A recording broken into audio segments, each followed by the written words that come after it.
Entonces, hoy vamos a ver pruebas de función hepática y estudios de imagen muy enfocado en hígado.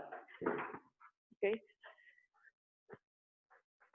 Entonces, las pruebas de función hepática, esas son las que vienen en un laboratorio, o sea, en el hospital.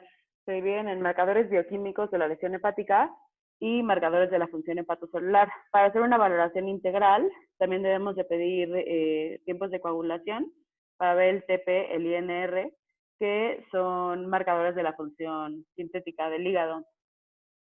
Entonces, las enzimas hepáticas son estas: ALT, AST, FA, GGT y DHL. Esos valores que les puse aquí son los valores específicos de la ABC. Claro que, o sea, cada laboratorio tiene sus valores diferentes que varían un poquito, pero en general podemos considerar que ALT y AST debe estar menor a 40, FA menor a 115, GGT menor a 60 y DHL menor a 220. La 5-nucleotidasa realmente no viene en muchos laboratorios, pero podemos usarla para, o sea, para ver si el daño es hepático o no, al igual que la GGT. Entonces, todas estas pruebas de función hepática tienen también un origen no hepático. No nos debemos de encerrar en que cualquier alteración nos está hablando de una alteración hepática. Por ejemplo, la bilirrubina, obviamente como todos sabemos, tiene un origen no hepático de los eritrocitos y se puede ver elevado en hemólisis, sangrado, hematoma. Claro que esta la podemos dividir en directa e indirecta, que ahorita vamos a hablar un poquito más, que nos va a especificar un poquito más del origen. ALT y AST también se producen en el músculo esquelético y en el músculo cardíaco. DHL realmente se produce en todas las células del cuerpo, por eso es muy poco específico. Mientras que la FA, el principal origen no hepático es el hueso, pero también se presenta en la placenta, riñones e intestino. La placenta específicamente hacia la semana 20 y el tercer trimestre del embarazo. Entonces, las aminotransferasas hay que distinguirlas entre ALT y AST, ¿no? La ALT es más sensible, más específica, digamos, del hígado que la AST. La AST también tiene como una producción muy grande en el músculo cardíaco. De hecho, antes se usaba como una enzima del triage cardíaco para denotar un daño cardíaco. La ALT es un poquito más específica, pero esta se correlaciona con la adiposidad abdominal. Hay varios artículos que proponen que hay que ajustar los niveles de ALT con el IMC. Sin embargo, la diferencia no es tan significativa, entonces realmente no vale tanto la pena hacer esto, pero sí para que sepan que se relaciona con la adiposidad. Entonces, la fosfatasa alcalina, esta, como les dije, se produce en el hígado y en el hueso. Esta tiene una mayor densidad en la membrana canalicular del hepatocito. Por esto es que se eleva con cualquier problema como colestásico. Esto, si somos muy quisquillosos, digamos, se puede fraccionar y ver de dónde realmente viene la fosfatasa, porque con su peso molecular hacemos una electroforesis y vemos si es origen óseo u origen hepático. En vez de hacer eso, vemos la elevación simultánea de la GGT, ¿no? Si se eleva GGT y FA, podemos no asegurarnos, pero tiene una alta probabilidad de que venga del hígado. Como ya les dije hace ratito, la FA también se produce por la placenta en el tercer trimestre del embarazo, y algo curioso es que las personas con tipo de sangre O y B pueden elevar la FA posterior a ingesta de colecitoquinéticos por una afluencia de la fosfatasa alcalina intestinal. Aparte también en infantes y en lactantes está más elevada, así como pacientes con diabetes mellitus. La FA tiene como una curva de bimodal, ¿no? Entonces en lactantes e infantes está más alta, después bajan los niveles y después en viejitos poco a poco empieza a subir los niveles de FA. La GGT está en los hepatocitos y en las células epiteliales biliares, ¿no? Por eso también se eleva cuando hay como un patrón colestásico, pero sin embargo tampoco es específico y se produce en el riñón, las vesículas seminales, páncreas, vaso, corazón, cerebro y también tienen los niveles un poquito más elevados de neonatos. La GGT es muy sensible, o sea, se sube por casi cualquier cosa sin que necesariamente haya una enfermedad hepática. Por eso solo lo usamos como que nos dice si la FA está elevada por hígado o no. La DHL es una enzima citoplasmática que está en todos los tejidos. No es sensible ni específico para el hígado.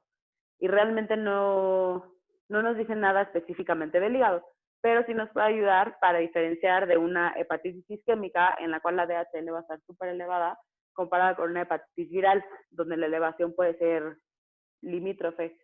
Esto, al igual que la FA, podemos hacer una electroforesis para separarla y ver de dónde viene, pero obviamente tampoco se hace. La 5-nucleotidasa es una enzima que está en hígado, intestino, cerebro, corazón, el endotelio y en páncreas. Pero es súper específica del hígado porque solo se libera a la circulación por el tejido hepatobiliar. Esto la verdad es que yo no he visto que se usa mucho. Es una prueba que es mucho más cara que las demás y realmente no nos aporta mucho, por eso no se usa mucho. Entonces, hay 3 diferentes patrones que tenemos que distinguir. El primero es el hepatocelular, que esto es cuando hay un daño a los hepatocitos. El segundo es un patrón colestático, que es cuando hay un daño principalmente a los conductos biliares. Y el tercero es un patrón infiltrativo. El patrón infiltrativo se da cuando hay una invasión hepática o sustitución del tejido hepático por algo no hepático, ya sea un tumor, una neoplasia, bueno, amiloidosis. También se puede ver un patrón infiltrativo en quistes hepáticos, aunque esto siempre va a depender del tamaño, porque es solo por ocupación. Entonces, para un patrón hepatocelular, lo que más se va a elevar va a ser ALT y AST, y estas a mucho más medida que la fosfatasa alcalina, aunque obviamente la fosfatasa alcalina puede estar ligeramente elevada. Para un patrón colestásico, lo que va a estar más elevado siempre es la fosfatasa alcalina. Las ALT y AST también se pueden elevar, pero obviamente a mucho menos medida. Y el patrón infiltrativo puede ser igual a un patrón colestásico o con únicamente las FA elevada con ALT y AST casi normal. Entonces aquí tenemos un ejemplo, tenemos una AST en 120 y una FA en 130. ¿Alguien me quiere decir qué tipo de patrón sería este?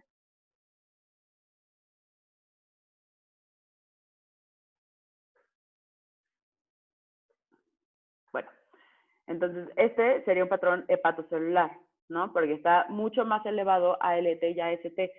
Es muy importante comparar con el nivel de lo normal, ¿no? O sea, entonces 120 está elevado 3 veces el valor de lo normal, mientras que FA está apenas arriba del nivel de lo normal.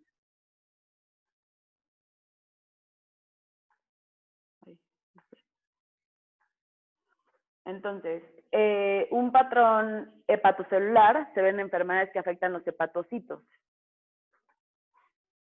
El índice AST y ALT es únicamente útil para distinguir de una hepatitis alcohólica a una hepatitis no alcohólica. Para esto, o sea, la AST debe estar, bueno, el índice, sí, AST-ALT, perdón, debe ser mayor a 2. Apoya el diagnóstico si aparte de esto la GGT está elevada. Entonces,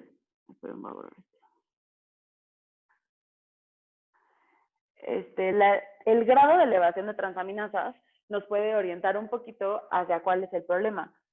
Entonces, cuando AST y ALT están elevadas, por ejemplo, aquí más de 4 veces, podemos pensar en esteatosis hepática no alcohólica. Mientras que cuando la AST está elevada menos de 8 veces y la ALT menos de 5, podemos pensar en una cetosis alcohólica. Cuando están elevadas más de 50 veces, que es como nuestro como límite, o sea, cuando lo más elevado, pensamos en una hepatitis isquémica. Y como les dije, esto siempre se va a acompañar de una elevación de la DHL, que así la comparamos, bueno, eso nos ayuda a distinguir de una hepatitis viral o tóxica, que como podemos ver arriba, también se eleva hasta 25 veces el valor normal. En hepatitis C crónica, las aminotransferasas pueden estar normales o ligeramente elevadas, y al igual que en una B crónica. Sin embargo, cuando hay exacerbaciones, pueden llegar a estar hasta 10 veces el valor normal. Entonces, aquí podemos ver un cuadrito de las causas más comunes de elevación de transaminasas, que cabe recalcar el uso de medicamentos como AINES o como cualquier antiepiléptico. El DOTBAL eleva muchísimo las pruebas de función hepática, y también cualquier o sea, cualquier medicamento herbal, ¿no? Incluyendo test, ¿no? Entonces, como podemos ver, las aminotransferasas se pueden elevar por muchísimas cosas. Entonces, obviamente hay que también escoger a qué pacientes vamos a estudiar, ¿no? Porque puede ser que en el momento que le sacaron sangre esté elevado porque se tomó 1 gramo de paracetamol y puede elevar las pruebas de función hepática. Entonces, obviamente, no hay que tratar pruebas de laboratorio, sino pacientes. Entonces, aquí hay un cuadrito en donde podemos también distinguir si hay un predominio de aumento de ALT o de AST. Como ya habíamos dicho, la AST elevada con un índice mayor a 2 del corte, podemos pensar en hepatitis alcohólica. Mientras que cuando la ALT predomina sobre la AST, podemos pensar en un patrón hepatocelular, ya sea como por drogas, por hepatitis viral, o por cualquier enfermedad genética como Wilson, hemocromatosis, deficiencia de alfa-1 antitrypsina. También es muy importante ver del lado derecho de la tabla, ver las causas no hepáticas de la elevación de transaminasas. Como ya habíamos dicho, el músculo esquelético va a elevar transaminasas, entonces también cualquier, como un triatleta, digamos, puede tener elevadas las transaminasas después de hacer una carrera, ¿no? O también en enfermedad tiroidea. Entonces, como la tablita que les puse hace ratito, aquí podemos ver que diferentes, como magnitud de elevación de transaminasas, nos puede hablar de diferentes enfermedades. La más alta, como les dije, es la hepatitis isquémica. Entonces, ahora vamos con la elevación de la FA, que nos habla de un patrón colestásico. La colestasis puede ser intra o extrahepática. Cuando hay colestasis, la fosfatosa alcalina va a ser elevada más de 4 veces. Esto, al contrario de las aminotransferasas, el grado de elevación de la FA realmente no nos dice nada. No distingue si es intra o extrahepático. Si la elevación es menor a 4 veces el valor normal, es una elevación no específica, que nos puede hablar de una hepatitis viral, de un patrón infiltrativo o de una hepatopatía congestiva. Como les dije hace ratito, la GGT es muy inespecífica y solita no nos dice nada, pero su elevación en conjunto con la FA nos habla del origen hepático de la FA, que lo mismo para la 5-nucleotidasa, que por eso les digo que no nos ayuda mucho, por eso no se hace mucho. Entonces, una elevación marcada de la FA, es decir, más de 4 veces el valor normal, como les dije, nos habla de colestasis, ¿no? Entonces, puede ser una obstrucción biliar intra o extrahepática. Extrahepática, la causa más común es coledocolitiasis, que de hecho es la causa más común de elevación de FA. Aparte, también obviamente puede haber una obstrucción biliar maligna por algún tumor, ya sea en páncreas, en ámpula de Vater o ya sea metástasis. También se puede dar por estenosis biliar, como con conaquitis esclerosante primaria, o como complicaciones de procedimientos invasivos. También hay ciertas infecciones que van a causar obstrucción biliar extrahepática, como coledocolitias por VIH o un ascaris. Una colestasis intrahepática se puede dar por drogas, por una colangitis biliar primaria, colangitis esclerosante primaria, por el embarazo en sí, por el uso de NPT, que esto es muy importante, o ya sea como por un patrón infiltrativo. Entonces, una elevación moderada de fosfatosa alcalina se puede dar por causas hepáticas y causas no hepáticas. Entonces, como les digo, esto hay que distinguir con la GGT. Una causa hepática puede ser hepatitis. O sea, una hepatitis va a elevar transaminasas y aparte va a tener una elevación moderada de la fosfatosa alcalina. También la cirrosis o un patrón infiltrativo o por hipoperfusión, ¿no? que ahorita si nos vamos aquí un poquito más lejos, de la hipoperfusión nos va a llevar a una hepatitis isquémica que va a elevar muchísimo las transaminasas, la fosfatasa alcalina, la GGT y la DHL.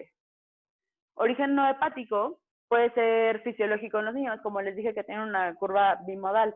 También el embarazo, específicamente a partir de la semana 20, por ingesta de colecitoquinéticos, recambio óseo, ya sea en un niño por crecimiento, por fracturas, osteomalacia, enfermedad de Payet, sarcomas, hiperparatiroidismo, o por otras enfermedades extrahepáticas como metaplasia mieloide, peritonitis, elevada fosfatasa alcalina, porque tenemos una fosfatasa alcalina intestinal, también diabetes, una úlcera gástrica, básicamente cualquier padecimiento intestinal va a elevar la fosfatasa alcalina.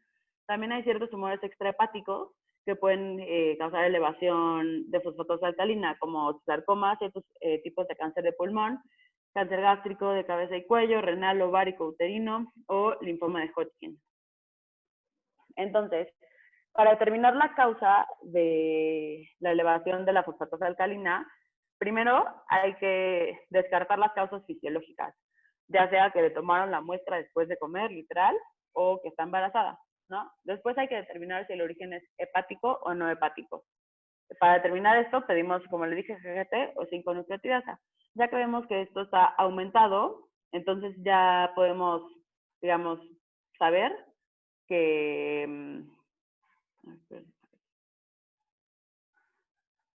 es un origen hepatobiliar, ¿no? Entonces, lo primero que hacemos después de esto es un ultrasonido de hígado y vías biliares. Si vemos los conductos dilatados, entonces ahí podemos determinar la causa si es intra o extrahepático y proceder a hacer una CEPRE o una resonancia magnética. Si no vemos dilatación de los conductos biliares, entonces podemos saber que no es una causa, es una colestasis no obstructiva. Entonces aquí lo que vamos a hacer es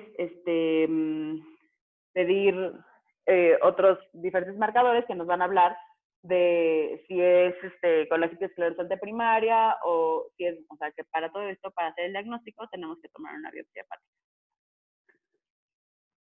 Entonces, aquí podemos ver un poquito un cuadro comparativo y aquí empezamos a meter las bilirrubinas, que hasta ahorita no habíamos hablado de esto. Entonces, en un daño isquémico va a haber una, como ya saben, una elevación muy exagerada de las aminotransferasas y aparte va a haber una elevación leve de las bilirrubinas.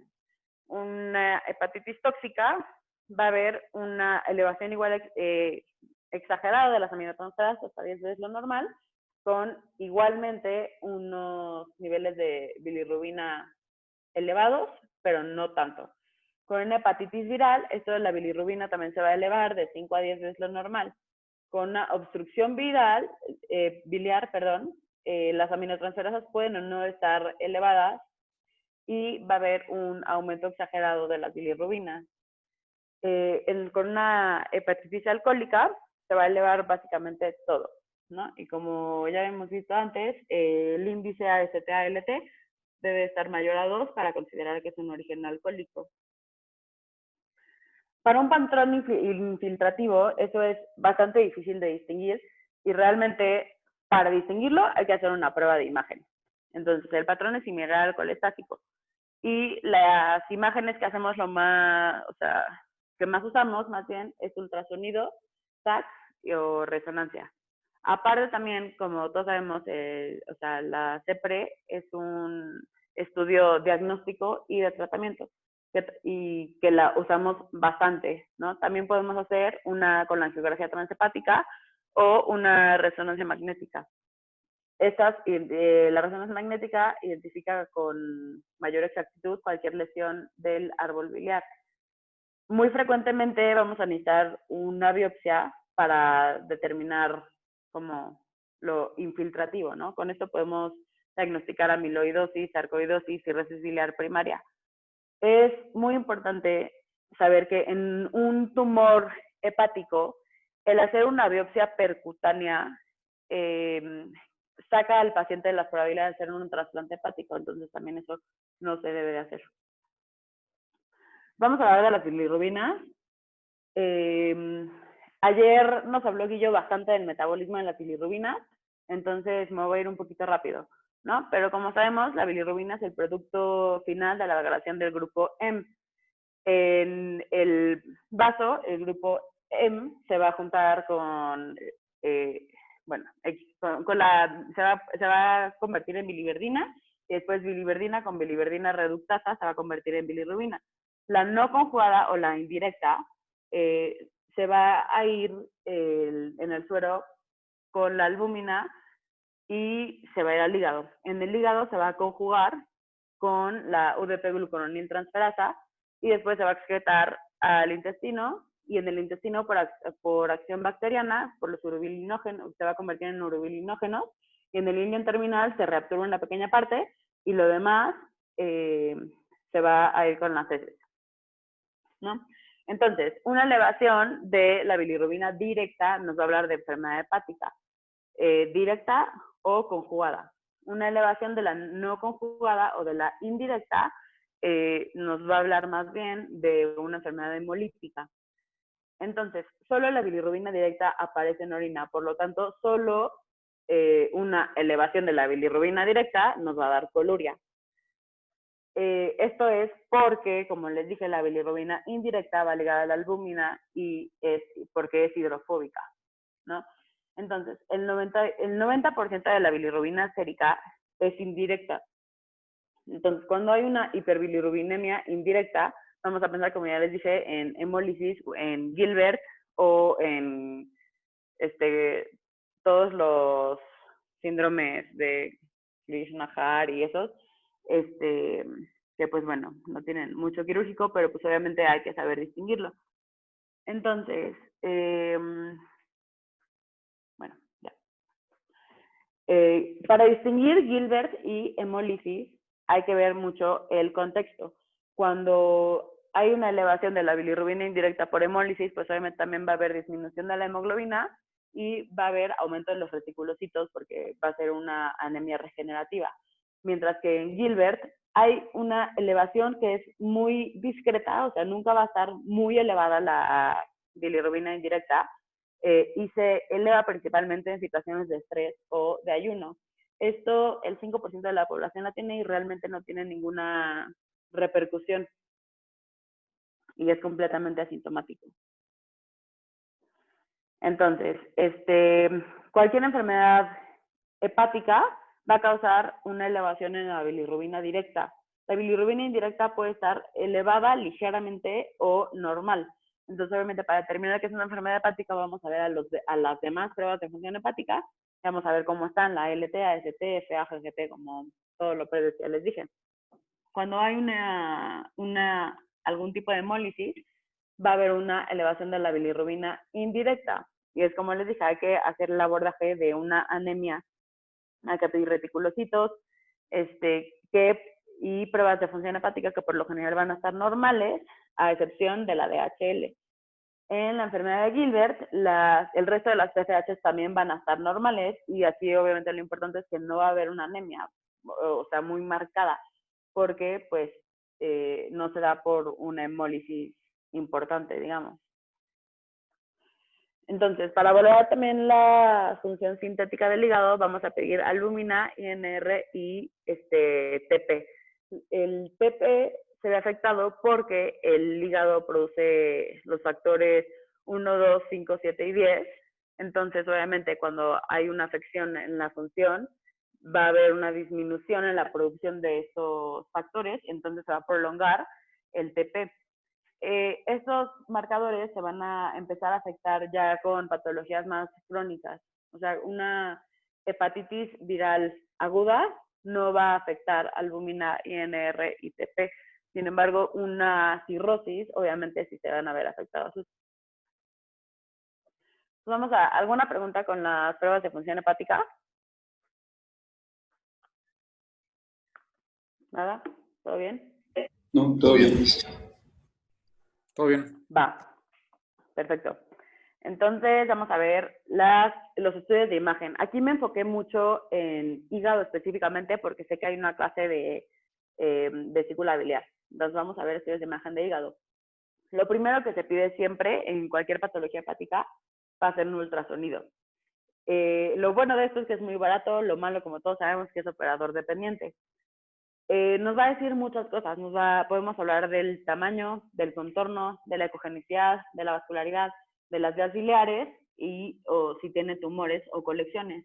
Existe un medio de contraste que tiene microburbujas que nos ayuda a identificar con mucho más facilidad diferentes patrones que vamos a poder ver en el ultrasonido.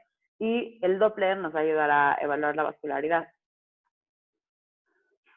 Entonces, esto, como les dije siempre, es el primer estudio que vamos a pedir, ¿no? Entonces, el ultrasonido nos va a ayudar a delimitar muy bien el hígado. Entonces, vamos a poder ver su comparación y la ecogenicidad comparada con el riñón. También el tamaño, la vascularidad, las vías biliares, y aquí podemos ver, o sea, en este plano intercostal, vamos a ver las venas hepáticas. También podemos ver las venas portas y las vías biliares intra y extra hepáticas. Entonces aquí en esta visión podemos ver que se puede comparar todo con un ultrasonido de hígado, ¿no? Vamos a ver el hígado, el páncreas, la vena porta, los riñones, y la aorta. Obviamente, como les dije, esto pues es muy operador dependiente, entonces tenemos que tener un buen ultrasonografista. Con el Doppler vamos a poder ver los diferentes flujos y debemos de ver también el flujo de la vena porta y de la vena cava. Como todos sabemos también, el flujo de la vena cava también nos ayuda a ver no solo del hígado, sino como una resucitación en un ¿cómo se llama? En un contexto de hipovolemia. Hay que medir el hígado, ver el tamaño del hígado, ¿no? Hay muchas enfermedades que van a dar hepatomegalia o al revés, que vamos a ver un hígado chiquito como en cirrosis. Entonces, hay dos medidas principales que se hacen por el ultrasonido. Uno es la longitud en la línea medioclavicular, que debe ser mayor a 13 no debe ser mayor a 13 centímetros, mientras que anteroposterior no debe ser mayor a 16 centímetros. Entonces, en un ultrasonido vamos a poder valorar si tiene estatus hepática, si hay quistes, hemangiomas, hipertensión portal, viendo los flujos con Doppler, trombosis de la vena porta igual con Doppler, trombosis de venas hepáticas, si hay colecciones o abscesos, cirrosis, en cirrosis vamos a ver un hígado chiquito y lobulado, si hay metástasis o un hepatocarcinoma. Que obviamente hay estudios de imagen que nos vayan a ayudar a como delimitar un poquito más estos, pero como les dije, siempre es el estudio inicial, entonces esto es lo que más vamos a ver. Un ultrasonido biliar, o sea, ya hablando de vías biliares, vamos a ver el conducto hepático común, el colédoco, y vamos a ver si hay o no una dilatación de las vías biliares. Entonces, el conducto hepático común debe ser menor a 7 milímetros en menores de 60 años y en general menor a 10 milímetros. Un colédoco normal va a medir menos de 4 milímetros y va a aumentar 1 milímetro por cada 10 años con un máximo de 8.5. En un paciente que todavía tiene vesícula biliar o en un paciente que con colecistectomía, entonces menos de 10 milímetros.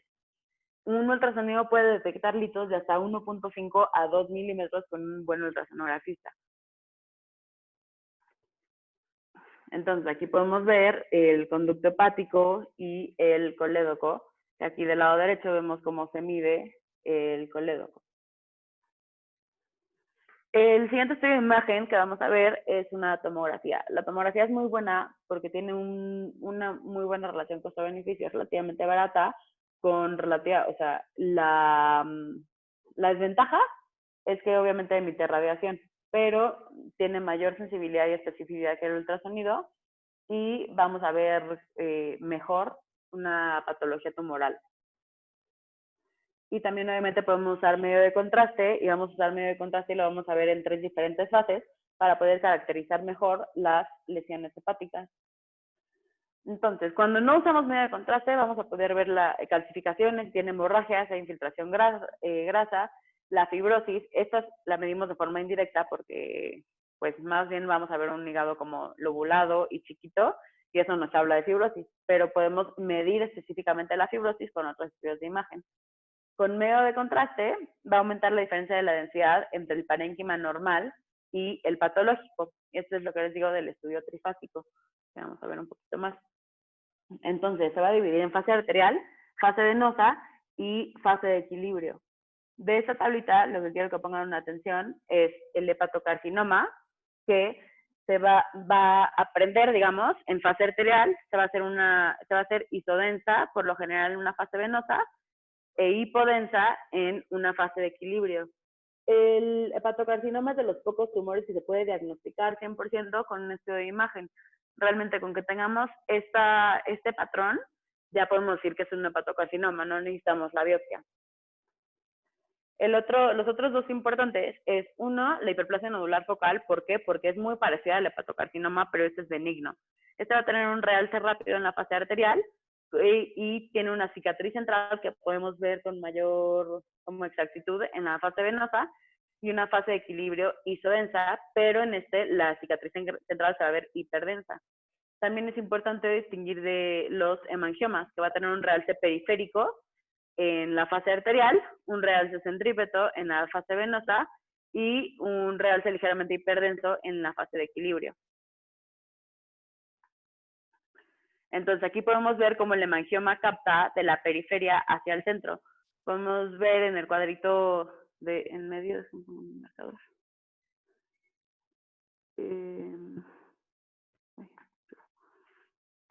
ok, entonces en este cuadrito del medio, como en la fase simple, se va a ver hipodensa, la fase arterial, se va a captar de la periferia hacia el centro, y la fase tardía se ve muy similar al parénquima hepático.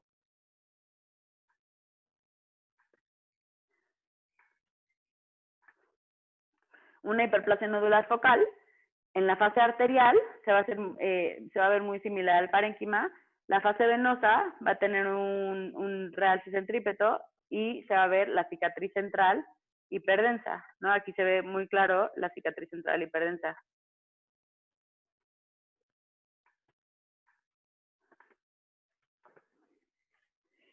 Y aquí podemos ver una imagen típica de un hepatocarcinoma, ¿no? Que hay una hipercaptación en la fase arterial con un lavado en la fase venosa y se ve aquí muy bien la pseudocápsula, como la podemos ver en esta imagen aquí.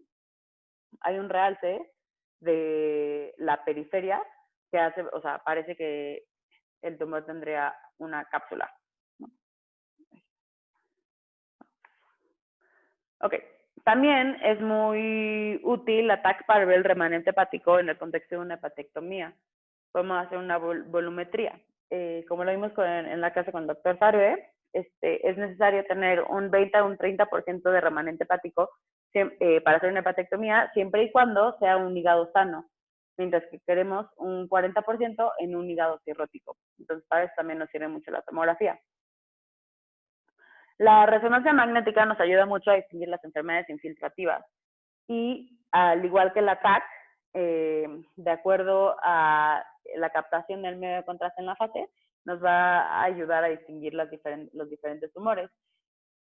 El beneficio que nos da la resonancia sobre la tomografía es para la valoración de patologías biliares y también para planificación quirúrgica, ¿no? Entonces, la imagen, lo que más nos va a ayudar también la resonancia es para ver esteatosis hepática y hemocromatosis. También la resonancia es más sensible para detectar metástasis. Las lesiones hepáticas metastásicas se van a ver hipointensas en T1 e hiperintensas en T2. ¿Por qué? Porque el hígado capta, las metástasis no. Entonces aquí, al igual que la tabla de la tomografía, podemos ver cómo van a ser las diferentes lesiones en T1 y en T2. Entonces, otra vez quiero que pongan atención en el hepatocarcinoma, que se va a captar en T1 y en T2 de manera heterogénea. Va a tener un lavado temprano, o sea, va a captar en la fase arterial con un lavado temprano, ¿no? Y esto hay que distinguirlo de la hiperplasia nodular focal, que va a ser isointenso en T1 y va a tener una captación rápida e intensa, después va a ser ISO intenso y se va a ver muy bien la cicatriz central como con la tomografía. Entonces, en T1 vamos a poder identificar muy bien el hígado graso y ver bien la caracterización anatómica, mientras que en T2 vamos a poder distinguir quistes y hemangiomas de hepatocarcinoma y metástasis. La angioresonancia nos va a ayudar mucho para ver la anatomía y la permeabilidad vascular. ¿Alguien tiene alguna pregunta creo que me fue muy rápido, de pruebas de imagen o de PFH? ¿Nada? Creo que no. Muchas gracias. Ok, eso es todo. Les dejé, ya les subí la clase a Slack. Estos 3 artículos que les dejé en la última diapositiva, la verdad es que están muy, muy buenos para entender muy bien las pruebas de función hepática y vienen varias tablitas que nos pueden ayudar bastante por si los quieren leer. Doctor Bandín, ¿tiene algún comentario? Hola, ¿me escuchan ahí? Sí. Sí. Sí, doctor. Bueno, la clase muy completa. Yo lo que siempre les he dicho es, vayan a pedir exámenes o estudios cuando van a cambiar su actitud hacia con el paciente, o sea, no nada más pedir el montón de cosas. Pero en el hígado, una sola cosa a veces no funciona, o sea, tener solo la ST o la LT, solo la fosfatasa, solo la GGT, como vieron, es como que el conjunto de todos los exámenes los que te van a estar orientando al diagnóstico. Y en cuanto a la imagen, yo considero que tanto la tomografía como las resonancias son casi igualitas para detectar cualquier lesión en el hígado. Ahora sí que váyanse con la que más conozcan ustedes, la que más accesible tengan, pero siempre es muy importante que sean imágenes con contraste y bien hechas, que tengan esas 3 fases que comentaban. Y yo creo que con eso van a tener la mayoría de los diagnósticos, evitando biopsias. Y pues nada más el ultrasonido, pues sí es algo operador dependiente, pero es un muy buen examen para hacer screening, sobre todo pacientes cirróticos que están buscando descartar hepatocarcinoma o pacientes que están haciendo seguimientos. Y mencionar que también es un estudio que se puede hacer intraoperatorio para delimitar las resecciones hepáticas. No sé si tienen alguna duda, algo que les pueda ayudar.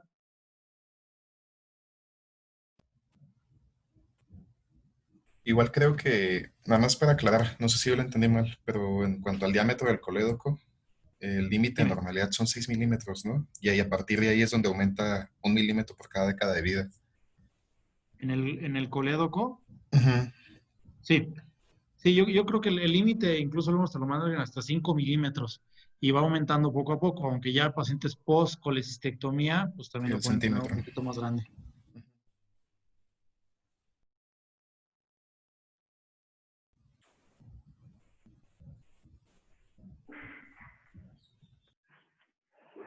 Va.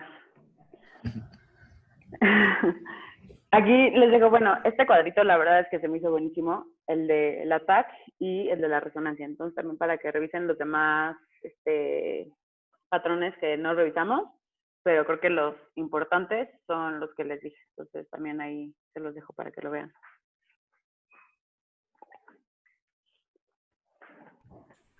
Bueno, muchas gracias. Va. Pues muchas gracias, doctor. Gracias, Ana. Gracias, doctor. Gracias. Bye bye.